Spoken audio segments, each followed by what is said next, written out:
The final episode of Stranger Things has officially been released, and there is a lot to break down. The finale delivers several major revelations, including the return of the Mind Flayer, a character death that felt surprisingly underwhelming, and potentially a second death, depending on how you interpret the ending. On top of that, we also get a lengthy 45-minute epilogue that, honestly, probably could have been shorter. One of the biggest questions coming out of this finale is what Mike's ending narration actually meant. So in this video, we're going to dive into the Stranger Things Season 5 finale and break down the biggest questions surrounding the ending. This is the Stranger Things Season 5 finale ending explained, and just a heads up, this video contains full spoilers. One of the main questions people have after finishing the finale is whether Eleven actually died. The show strongly pushes us toward believing that she did, but then the Duffer Brothers pull what is probably the biggest cop-out possible by leaving the answer open to interpretation. The group manages to kill both Vecna and the Mind Flayer after it's revealed that they are connected through the hive mind and that the Mind Flayer actually needed Henry rather than simply using him as a vessel.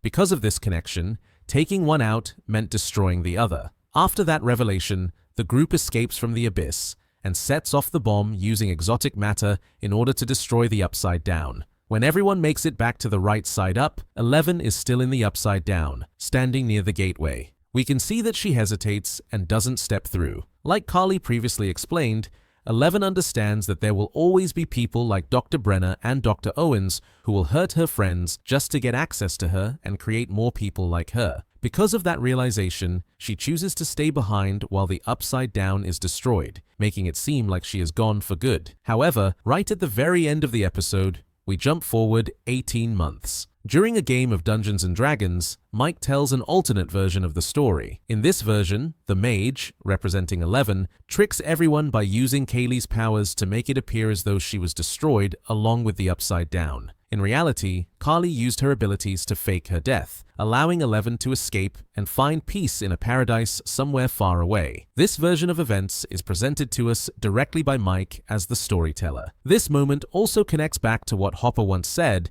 about the two paths Mike could choose in life. One path is blaming himself for Eleven's death forever, and the other is accepting her decision and moving on. To me, this ending narration feels like Mike trying to give people, including himself, different ways to find peace with the choice Eleven made. Personally, I don't buy the idea that Eleven survived and is living peacefully somewhere else. In my view, Carly was already dead long before Eleven reached the gateway, and certainly before she entered the abyss. Because of that, I firmly believe Eleven died in the show and did not escape to some hidden paradise. Eleven's idea of paradise was never a distant, peaceful place. It was always being with the people she loved. That has been the core message of the show from the beginning. She spent most of her life being abused and controlled until she found Hopper, Mike, and the rest of the group who finally made her feel accepted. That was her home. Because of the timeline and the emotional logic of the story, I believe Eleven really did die, as the sequence of events simply does not make sense if she survived.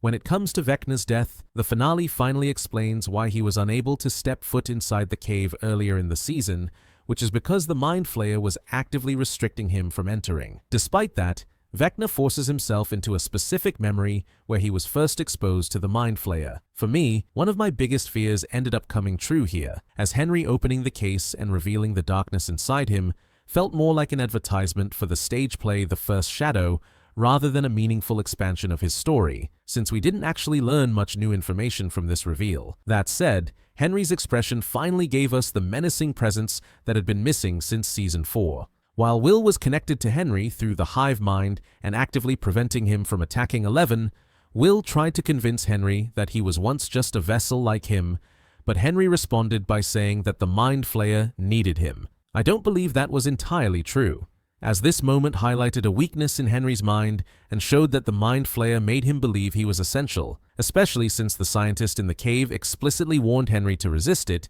because it would consume him and everything else. This is when the lair Vecna was hiding in is revealed to actually be the dormant shell of the Mind Flayer, which awakens and forces the group to fight it while trapped in the abyss. Vecna is physically connected to the Mind Flayer beneath its heart, and as Eleven confronts Vecna directly while Will interferes through the hive mind, stopping him from attacking her, Vecna is ultimately pierced by a spike that drives into the core of the Mind Flayer. Personally, Every major battle involving Vecna in Season 4 felt far superior to this one, as the finale did not properly convey how powerful Vecna was supposed to be, and he was killed far too quickly and easily. The same applies to the Mind Flayer, which was taken out surprisingly fast despite being the main threat for much of the series. I preferred the Mind Flayer as a shadowy, unseen presence rather than a physical creature, and while its design was menacing, it never felt like the group was truly in danger. Joyce ultimately kills Vecna after telling him that he picked on the wrong family, and as she attacks him, we see flashes of the destruction he caused. But once he is dead and the heart of the Mind Flayer turns black,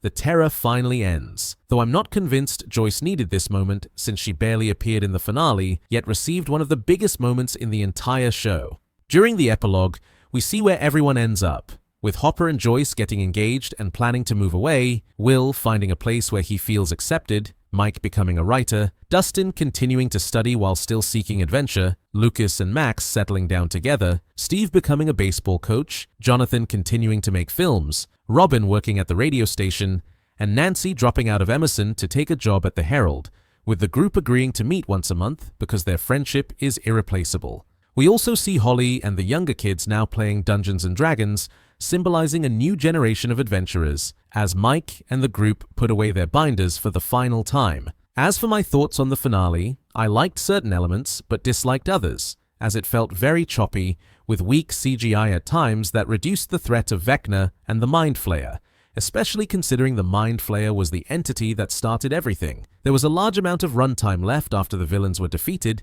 and it felt like a missed opportunity when nothing else happened. Every Vecna battle in Season 4 was better than this, and emotionally, the finale lacked weight, as 11 seemed to have the upper hand from the beginning despite fighting in the Mind Flayer's domain. Leaving 11's death open to interpretation felt like a weak choice. Kaylee's death lacked impact, and Steve's fake-out death felt cheap. There wasn't enough time to properly wrap everything up, and despite the long runtime, the episode still felt rushed, with earlier setups like Holly and Will's powers not truly paying off. The stakes never felt real, even with the world at risk, and the final 45 minutes leaned heavily into cliches and dragged, while some performances felt weaker, particularly Finn Wolfhard's. That said, there were moments I genuinely loved, including Hopper and Eleven's emotional connection and learning more about Henry and the Mind Flayer's origins, but the payoff was disappointing.